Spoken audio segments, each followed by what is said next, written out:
नमस्कार, मैं हूं संजय शर्मा। आप देख रहे हैं 4 PM न्यूज नेटवर्क। बहुत सारी बातें करनी थी मुझे राजनीति की और राजनीति के साथ साथ बाजार की और पूरे दुनिया भर के रिश्तों की। मैंने नागपुर में राजीव रंजन बीमार थे कुछ, लेकिन मैंने उनसे अनुरोध किया कि आप शेयर करिए हमारे साथ कुछ बातें, क्योंकि बहुत अच्छी जानकारी दुनिया के संदर्भों में उनके पास रहती है। बढ़िया बातचीत करी और हमने पूछा कि आखिर कारण क्या है। कांग्रेस के अंदर छोटे छोटे नेता अलग अलग गुट बना लेते हैं। शशि थरूर साहब के सुर अलग है, गुलाम नबी आजाद पहले अपनी बगावत के अलग हो चुके, जबकि कांग्रेस ने नेताओं को इतना दिया जितने दूसरी पार्टी में कभी नहीं मिल सकता। तो कांग्रेस से जो छोड़ के बीजेपी में गए हैं, गुलामों जैसी जिंदगी जी रहे हैं। लेकिन तब भी कांग्रेस ऐसी क्या गलती कर पा रही है कि उनके नेता इस हद तक बगावत कर देते हैं, कांग्रेस सुनती रहती है। संजय जोशी को उदाहरण देख लीजिए, कितने सालों से हाशिए पे लेकिन बीजेपी पे है। ये बातें मैंने राजीव रंजन से पूछी और बहुत बढ़िया तरीके से इसके जवाब भी मिले। हमने पूछा कि ट्रंप की जो नीतियां हैं, कुछ ही दिनों में ट्रंप ने पूरी दुनिया में हल्ला मचा दिया है, इसका अंत कहां तक होगा? भारत का बाजार कितना गिरेगा? मेरे और आपके जीवन पे कितना अंतर पड़ेगा? बहुत रोचक बातचीत है, बहुत शानदार बातचीत है, सुनेंगे तो आपको मजा आएगा। चैनल को सब्सक्राइब करिए, ज्वाइन करिए। मैं ले चलता हूं आपको राजीव रंजन के पास। राजीव भाई, आप 2 दिन से बीमार थे और इतनी बढ़िया बढ़िया खबरें हो रही थी, तो मैं सोचा कि राजीव भाई जल्दी से ठीक हो तो उनसे कुछ आर्थिक मुद्दों पर बात की जाए। अमेरिका की जो दादागिरी है, वो चीन ने जिस तरह से जवाब दिया, अमेरिका की भी कपकपी चढ़ गई है। भारत बेचारा, हमारे प्रधानमंत्री तो कैमरा लेके और शेरों के फोटो खींचने में व्यस्त है, उन्हें मतलब नहीं है। दुनिया जाए भाड़ में, अपनी मस्ती कायम रहनी चाहिए। लेकिन इन विषय पे हम आज आगे चर्चा करेंगे, लेकिन शुरुआत हम ये करना चाहते हैं, कांग्रेस के अंदर भी एक कुछ परजीवी टाइप के लोग हैं। कांग्रेस ने जिनको इतना दिया, वो लोग भी अब कांग्रेस से किनारा कर रहे हैं। होता ही है कि आपको पार्टी के लिए डिवोटेड रहना चाहिए। भारतीय जनता पार्टी इस मामले में बढ़िया है कि 90% कांग्रेस को तोड़ के ले आई है, मुख्यमंत्री बना दिए, लेकिन कार्यकर्ता विद्रोह नहीं करते वहां पे।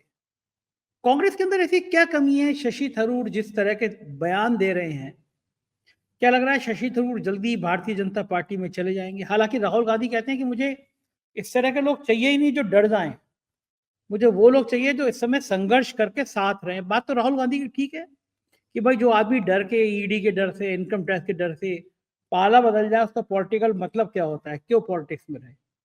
लेकिन क्या लगता है आपको कि इन परिस्थितियों में जो शशि थरूर हैं, वो कांग्रेस के संग में कायम रहेंगे, पार्टी में अलग होंगे? और क्यों फर्क है कांग्रेस में और भारतीय जनता पार्टी में, क्या लगता है? बहुत ही बढ़िया सवाल है संजय जी आपका। मेरा इसमें थोड़ा सा मत अलग है। मत ये अलग है कि मुझे नहीं लगता कि ये भाजपा में जाएंगे शशि थरूर जी। शशि थरूर जी कॉन्स्टेंटली एक सिग्नलिंग कर रहे हैं, एक सिग्नल दे रहे हैं कांग्रेस पार्टी के अंदर में उन सारे नेताओं को जो डिसग्रंटल्ड है, जो किसी कारणवश कांग्रेस प्रेसिडेंट खड़गे साहब जी या राहुल गांधी जी के विचारों से या उनकी कार्यशैली से जिनकी विचारधारा मैच नहीं कर पा रही है, फिट नहीं बैठ पा रही है, उनको वो ये सिग्नल दे रहे हैं कि मैं भी हूं।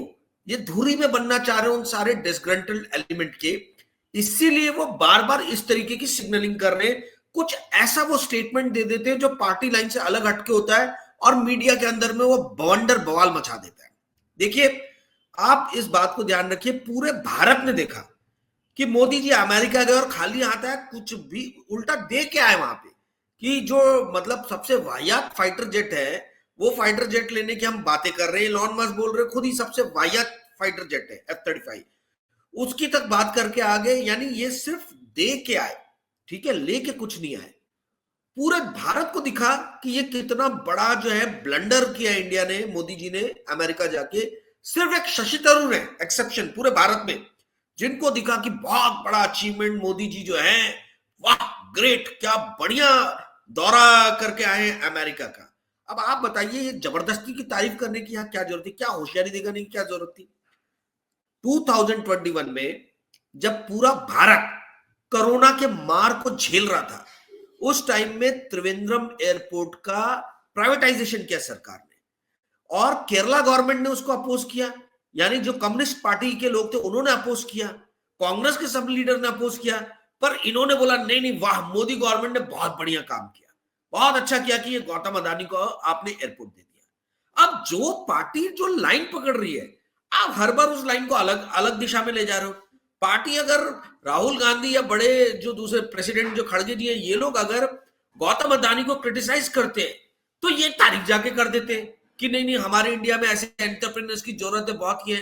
तो आप कॉन्स्टेंटली जो पार्टी के अंदर में लीडरशिप है, आप उनके थॉट प्रोसेस को कहीं आके जो है वो उसके सामने एक ब्लॉक, एक हिंड्रेंस क्रिएट कर दे रहे हो।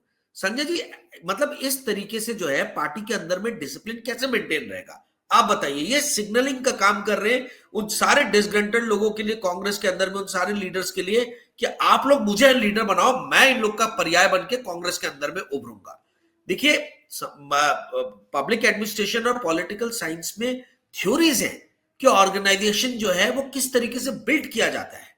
ठीक है, आपके फ्रेडरिक टेलर से लेके तो बड़े बड़े मतलब पॉलिटिकल थिंकर्स हुए हैं, पब्लिक एडमिनिस्ट्रेशन के विद्वान हुए हैं, जिन्होंने बताया है कि डिसिप्लिन एक ऑर्गेनाइजेशन को चलाने के लिए बहुत ज्यादा जरूरी है।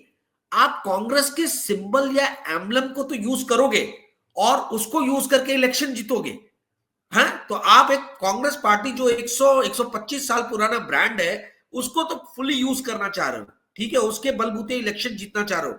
पर जब आप इलेक्शन जीत जा रहे हो तो आप इंडिविजुअलिज्म की बात कर रहे हो, व्यक्तित्ववाद की बात कर रहे हो कि नहीं नहीं मैं तो अपने इंडिविजुअल थॉट्स दे रहा हूं, इंडिपेंडेंस है, मैं फ्री थॉट पे विश्वास रखता हूं। यदि कांग्रेस का हर लीडर यही बोलने लगे कि मैं इंडिविजुअलिज्म और फ्री थॉट में विश्वास रखता हूं और मैं पार्टी लाइन से अलग हटके बात करूंगा, तो फिर कांग्रेस पार्टी में डिसिप्लिन को कैसे बना के रखा जाएगा? ये अपने आप में एक समझने वाली बात है। तो शशि थरूर जी को समझना चाहिए, यदि इतना ज्यादा इंडिविजुअलिज्म के थॉट उनके अंदर हिलोरे मार रहे हैं, तो वो कांग्रेस छोड़ के इंडिपेंडेंट लड़ ले इलेक्शन और जीत के बता दे। यदि पार्टी आपको मौका दे रही है तो आपको कई जगहों पे अपने विचारों के साथ में ये करना पड़ता है, कॉम्प्रोमाइज भी करना पड़ता है और अपनी जबान को कंट्रोल में रखना पड़ता है। इसी को डिसिप्लिन कहा जाता है। आप मजे वहां के भी लोगे और आप मजे यहां के भी लोगे, तो ऐसा कैसे चलेगा? आप यही देखिए, भारतीय जनता पार्टी एक ऐसी पार्टी है जिसके अंदर में मैंने कई बार एग्जाम्पल दिया, संजय जोशी नाम के एक व्यक्ति है, हमारे नागपुर के ही है। वो 2005, 6, 7 उस टाइम में इतने पीक पे थे कि लाल कृष्ण आडवाणी जैसे सरीखे बड़े लीडर से जाके उन्होंने रेजिग्नेशन मांगा था, जब लाल कृष्ण आडवाणी जी जिन्ना की तारीफ करके आए थे पाकिस्तान में। और फिर उस कुछ मतलब फर्जीवाड़ा करके उनको साइडलाइन किया गया और संजय जोशी को उसके बाद में 18-19 साल से वो अज्ञातवास में जो है वो चले गए, परंतु उन्होंने पार्टी के खिलाफ एक लाइन नहीं बाहर जाके बोला। ये सीखने वाली बात है, ये कांग्रेसियों को सीखना चाहिए कि आप डिसिप्लिन जो है, डिसिप्लिन में कैसे अपने आप को बांध के रख सकते हो।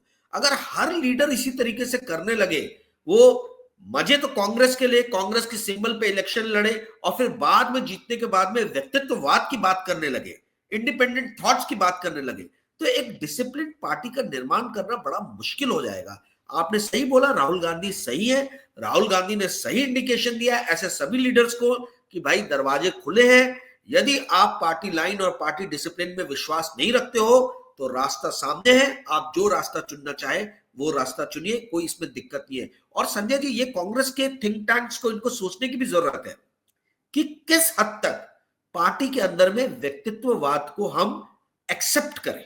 इंडिपेंडेंट, ये जो इंडिपेंडेंस और इंडिपेंडेंट थॉट्स की जो बात करते हैं, ये कहां पे जाके इसकी लकीर जो है वो बन जानी चाहिए जहां पे ये पार्टी को हर्ट करना शुरू ना करे। इनफैक्ट ये बहुत अच्छा आर्टिकल लिखने के लिए आपसे बात करते करते थॉट आया मेरे दिमाग में कि भाई व्यक्तित्ववाद जो है उसका कहां पे आके अंत होना चाहिए और कहां से पार्टी डिसिप्लिन शुरू होनी चाहिए। इंग्लिश में बहुत अच्छा लिखा जा सकता है इसके ऊपर में आर्टिकल। थैंक यू ये क्वेश्चन पूछने के लिए, बिल्कुल मेरे दिमाग में बिल्कुल कुछ आ भाजी रहा है भाई, जी। मुझे अच्छा ये बताइए कि ये कांग्रेस के अंदर फिर ये समस्या क्या है, कमी क्या है? ऐसी कौन सी चीज है जो बीजेपी संजय जोशी जैसे इंसान को बीजेपी में रोक लेती है, और कांग्रेस के अंदर ऐसी कौन सी कमी है तो कांग्रेस अपने नेताओं को इतना देती है, तब भी कांग्रेस के नेता चाहे गुलाम नबी आजाद से श्रृंखला शुरू करें, लाइन लगा के लोग ऐसे हैं तो कांग्रेस छोड़ दिए हैं। इससे ज्यादा और क्या करेगी कांग्रेस? गुलाम नबी आजाद को क्या क्या नहीं दिया, क्योंकि वो अलग राह बना दी उन्होंने, अलग दिशा बना ली, कपिल सिब्बल अलग दिशा बना ली। तो क्या कमी कहाँ है कांग्रेस के अंदर, ऐसी चूक कहाँ कर रही है रणनीति वाइज कि जो अपने यहाँ इतना मजबूत कैडर कांग्रेस नहीं बना पा रही है? बहुत ही बढ़िया सवाल पूछा है संजय जी। संजय जोशी के कोई बाप दादा पॉलिटिक्स में नहीं थे। अपने दम पे मेहनत करके वो आदमी आगे बढ़ा। कांग्रेस के अंदर में, अब जैसे आपने गुलाम नबी आजाद का नाम लिया, गुलाम नबी आजाद आज तक कहां से इलेक्शन जीते मुझे आप बताइए। मुझे नहीं मालूम है, इनका कोई मास बेस था ही नहीं। कांग्रेस ने इनको क्यों तरजीह दी, ये मुझे आज तक नहीं समझ में आया। कांग्रेस ने हमेशा गलत लोगों को बढ़ाया है।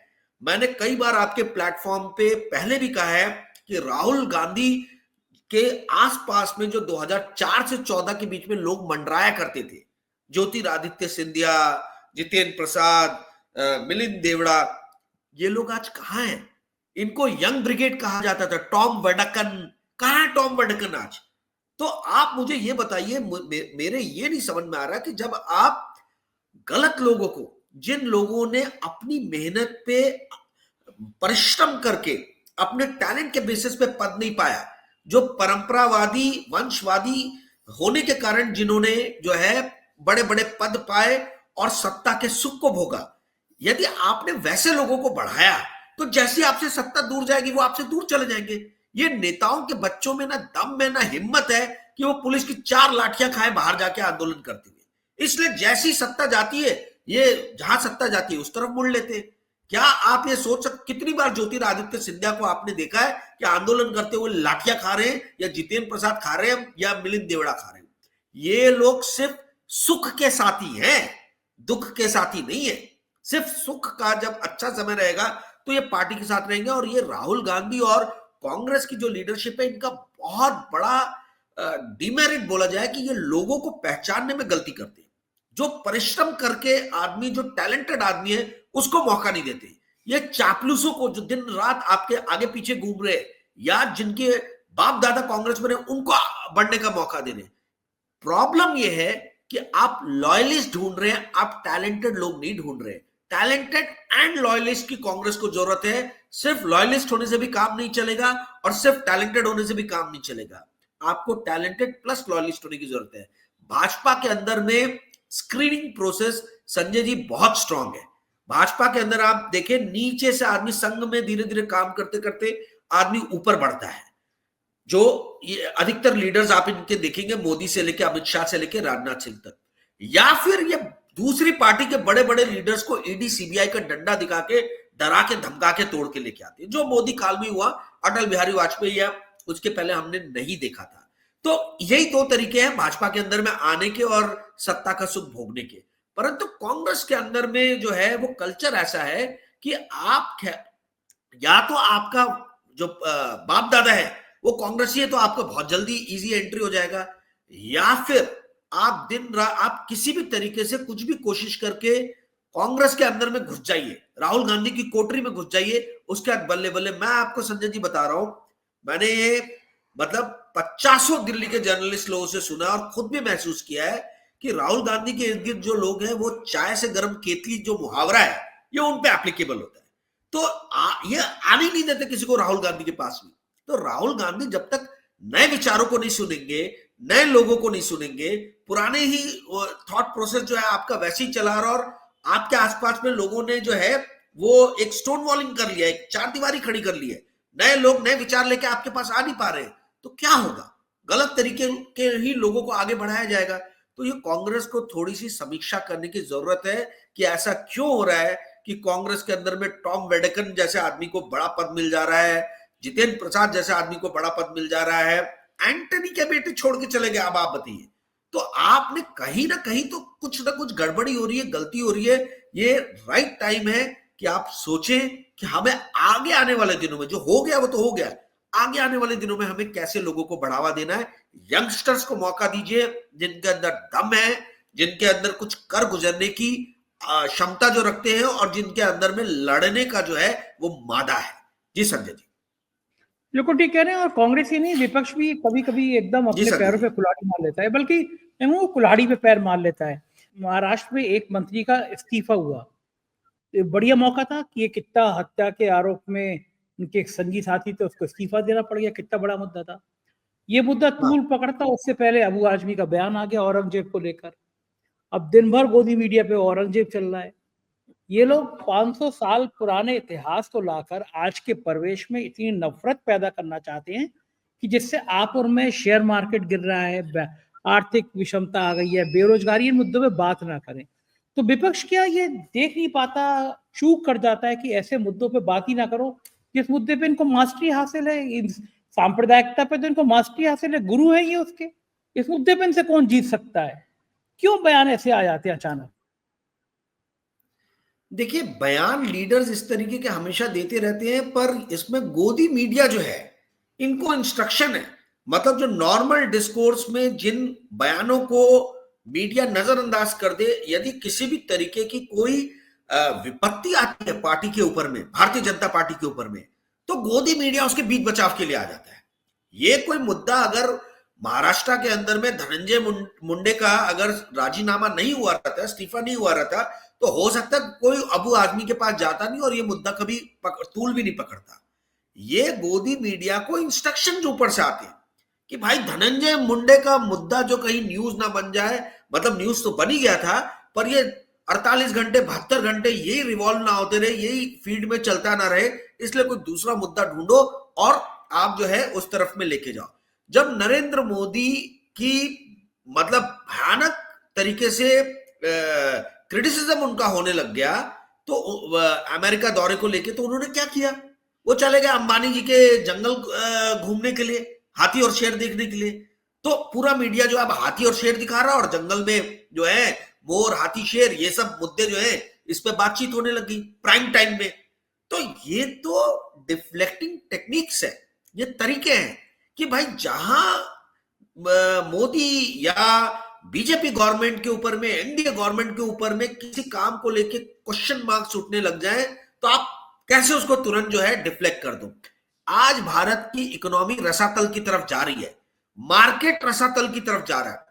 जैसी चीजें, इन चीजों पे, इन टॉपिक्स पे चर्चा बढ़ने लगी, मोदी जी ने बोला कि इस देश के लोगों को तो सर्कस पसंद है, तो मैं हूं मदारी और ये सब देखने वाले मुझे हैं बंदर, तो मैं अब इनको नचाऊंगा।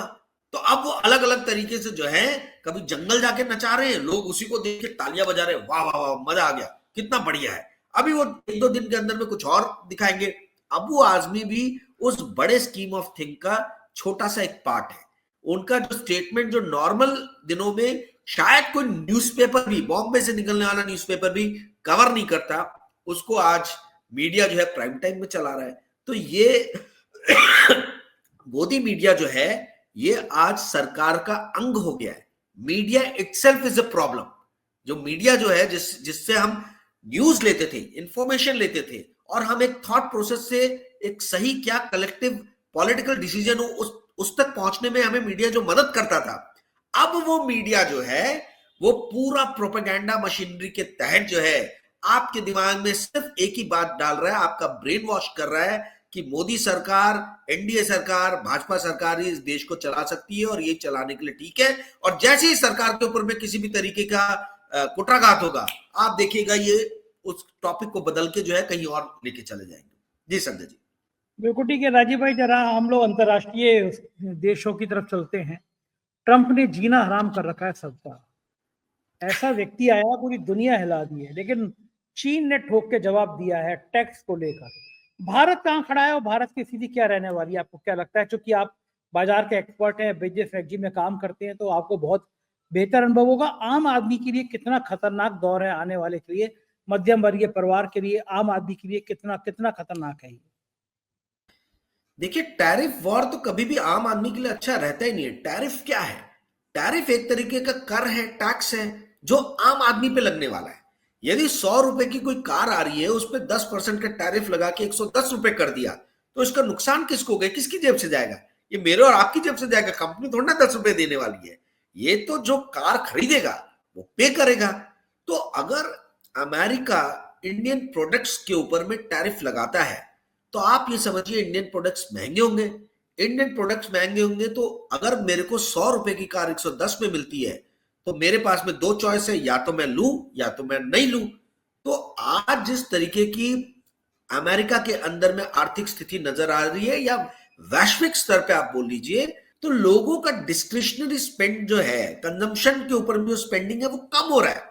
और कंजम्पशन के ऊपर में स्पेंडिंग कम हो रहा है, ऐसे टाइम पे आपके ऊपर में अगर टैरिफ लगता है तो ये एक तरीके का कंजम्पशन टैक्स है, उपभोग के ऊपर में एक टैक्स है, क्योंकि चीजें महंगी हो रही है। चीजें महंगी हो रही है तो मैं क्यों खरीदूं भाई?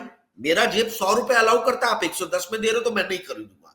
तो ये इंडिया जैसे देश जिनके अंदर में ऑलरेडी इंपोर्ट ज्यादा है, एक्सपोर्ट कम है, एक्सपोर्ट की लिमिटेड जो है संभावनाएं हैं, उसके लिए बड़ा डेंजरस है।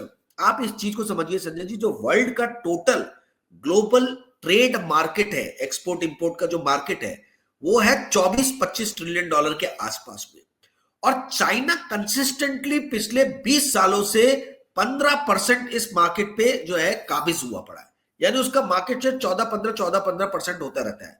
तो ये जो बार बार अमेरिका बोल रहा है कि हम टैरिफ लगा के जो है चाइना का इंपोर्ट इंडिया में अमेरिका में कम कर देंगे, भाई सारा खेल तो चाइना के कारण शुरू हुआ कि चाइना का बहुत सारा माल जो है अमेरिका में जा रहा है, अमेरिकन कंपनीज जो है चाइनीज कंपनीज से कंपीट नहीं कर पा रही है, इस कारण से नौकरियां जो है वो अमेरिका से चाइना शिफ्ट हो रहा है, अमेरिकन बिजनेसमैन भी चाइना में इंडस्ट्रीज लगा रहे हैं।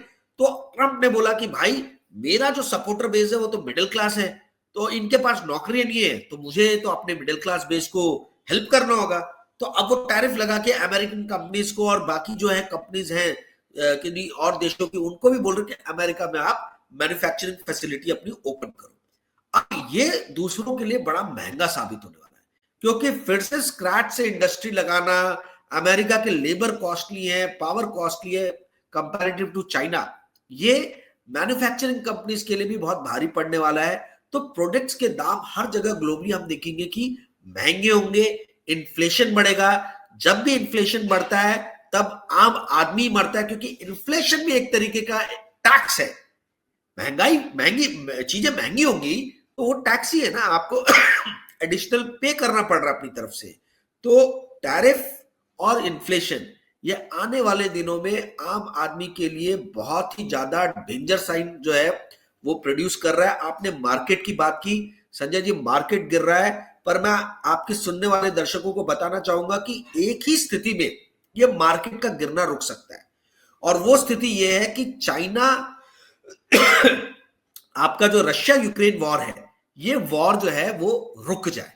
ये वॉर रुकने के बाद में कुछ दिनों के लिए आपको नजर आएगा कि पूरे वर्ल्ड के मार्केट में तेजी आ गई है। ये जो चाइना अमेरिका के बीच में जो टैरिफ वॉर चल रहा है, ये भी थोड़े दिनों के लिए थम जाएगा। ऑयल के प्राइसेस नीचे आ जाएंगे, फिर से लिक्विडिटी वर्ल्ड में सर्कुलेट होनी शुरू हो जाएगी। तो बहुत सारी चीजें ऐसी होगी जो इंडिया और वर्ल्ड के लिए अच्छा सिग्नल दे सकती है। पर क्या हमारे विश्व गुरु जो हैं वो यूक्रेन और रशिया की वॉर वाकई में रुकवाने में इस बार सक्षम हो पाएंगे क्या? ट्रंप जी जो विश्व गुरु नहीं है वो तो कोशिश कर रहे हैं, हम देख रहे हैं, हम लोग सारे लोग, पर हमारे विश्व गुरु क्या कर रहे हैं ये हमें देखना होगा। जी संजय जी। अच्छा, आपको लगता है कि भारत अब अपनी जो विदेश नीतियां हैं तो पिछले कुछ सालों में सबसे खराब रही हैं, उनके चलते इस स्थिति में आ पा रहा है कि हम किसी देश से बात कर पाए, उसको दबा पाए? आप यूक्रेन में जाते हैं, गले मिलते हैं, और फिर डर के मारे आपके डोभाल साहब और सब लोग रूस पहुंच जाते हैं कि गलती हो गई। किसी एक देश के संग तो रहना पड़ेगा ना, तो खुल के रहना पड़ेगा। इंदिरा गांधी भी थी अमेरिका में, उन्होंने कहा 7वां बेड़ा भेज रहे हैं, उन्होंने कहा 9वां भी भेज दो, 8वां भी भेज दो, अड़ गई थी। एक हमारे उच्चायुक्त को बिठाया अमेरिका ने, उन्होंने तुरंत क्या दिया मेरा कि हम बाकी दूतावास से सब सिक्योरिटी हटा देते हैं, अमेरिका झुक गया। ऐसे तमाम किस्से हैं इंदिरा गांधी के दौर के। आज आज इतना डरा हुआ क्यों है देश भारत? 140-50 करोड़ की आबादी वाला मुल्क, सीना तान के खड़ा होता तो बड़े बड़ी दुनिया के देश हिल जाते। इतना क्यों डरे हुए हैं मोदी जी? ऐसा क्या डर है जो अमेरिका में खा जाएगा, पकड़ लेगा? हम अमेरिका के सामने भीगी बिल्ली बने हुए हैं, पूरे देश की साख खराब हो रही है। क्या लगता है कौन सा डर है ऐसा? 56 इंच का सीना, ये वाक्य, ये जो दिया गया जो स्लोगन था है, ये रह रह के मुझे याद आता है। ये 56 इंच का सीना दिखाने का तो यही वक्त था। मुझे भी नहीं समझ में आ रहा है संजय जी कि इतनी ज्यादा कमजोरी कहां से आ गई 56 इंच सीना वाले व्यक्ति और इस एडमिनिस्ट्रेशन के अंदर में, जब कोलंबिया जैसा छोटा राष्ट्र है, आपका कनाडा और मेक्सिको जैसे जो आपके नेबर है, वो आपसे घबरा नहीं रहे, जिनकी पूरी इकोनॉमी आपके ऊपर में डिपेंडेंट है, अमेरिका के ऊपर में डिपेंडेंट है, अमेरिका के ऊपर में मेक्सिको की इकोनॉमी डिपेंडेंट है, वो नहीं घबरा रहा। यूक्रेन का जेलेंस्की जाके आंखों में आंखें डाल के प्रेसिडेंट और वाइस प्रेसिडेंट अमेरिका के जो है उनसे बात कर रहा है, जेडी वैंस से लेके ट्रंप से किसी के सामने भी नहीं झुक रहा है। वहां पे जाके आपके सामने बोला जा रहा है कि इंडिया जो है टैरिफ किंग नेशन है और इंडिया जो कर रहा है हम भी वही करेंगे। मतलब आपकी तो वहां दुर्गति हुई, आप हर चीज वहां मानने के लिए तैयार हो गए। टेस्ला के मालिक अपने बच्चे को लेके बैठे हैं और आप अपने पूरे के पूरे जो है हाई प्रोफाइल जितने भी आपके साथ डेलीगेशन गया है सबको लेके बैठे हुए हो। ये क्या सिग्नल दे रहा है? ये आप हास्यास्पद स्थिति में अपने आप को ला रहे हो। ऐसी क्या आपकी विवशता है, ऐसी क्या आपकी मजबूरी है कि आप किसी भी येन केन प्रकारेण आप ट्रंप के साथ गलबैया करना चाह रहे हो। आप ट्रंप के करीबी जो लोग हैं उनके साथ में उन गुड बुक्स में उनके रहना चाह रहे हो। ये मेरे भी समझ में नहीं आ रहा है। ये पहली बार देखा गया संजय जी, भारत के प्रधानमंत्री को कोई एक उद्योगपति अपने बच्चे और उस बच्चे की नानी के साथ में बैठा हुआ है और नेशनल सिक्योरिटी एडवाइजर और विदेश मंत्री सब लाइन से बैठे हुए हैं। ये दृश्य मतलब इतिहास के पन्नों में दर्ज हो गया है। ये आगे आने वाले 20, 25, 50, 100 सालों तक जो है अमेरिका और लोग जो है ये दृश्य को दिखा दिखा के भारत का उपहास उड़ाएंगे। मैं ये मतलब ये आपने जो सवाल पूछा इसका मेरे पास में कोई जवाब नहीं है। मैं भी स्तब्ध हूं, मैं भी अचंभित हूं कि ऐसा क्या, ऐसी कौन सी दुखती हुई रग है मोदी जी की ट्रंप साहब के पास में, अमेरिका के पास में, कि वो इस लेवल पे जाने के लिए विवश हो गए। देखिए ये जो यात्रा थी ये मोदी जी की जिद पे ऑर्गेनाइज की गई थी। ट्रंप साहब ये यात्रा के लिए कोई बहुत ज्यादा व्याकुल नहीं थे, व्याकुलता हमारी तरफ से थी, मोदी जी की तरफ से थी। तो ये व्याकुलता में हमें तो लगा कि भाई भारत के लिए कुछ हासिल करके लेके आएंगे। ये तो बोलते हैं मैं हूं चौकीदार, तो ये कुछ भारत के हितों की चौकीदारी करने गए वहां। हमने जाके देखा तो ये तो सिर्फ देने ही देने गए। तो ये आगे आने वाले दिनों में एक शोध का विषय होगा। ये इस पर शोध किया जाना चाहिए कि ऐसी क्या मजबूरियां रही है मोदी एडमिनिस्ट्रेशन की कि वो येन केन प्रकारेण किसी भी तरीके से ट्रंप साहब की गुड बुक्स में आना चाहते हैं। जी संजय जी।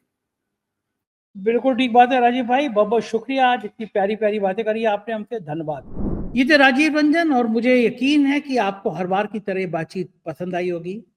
आपके प्यार भरे कमेंट का मुझे बेसब्री से इंतजार है, जरूर कीजिएगा। शुक्रिया, थैंक यू।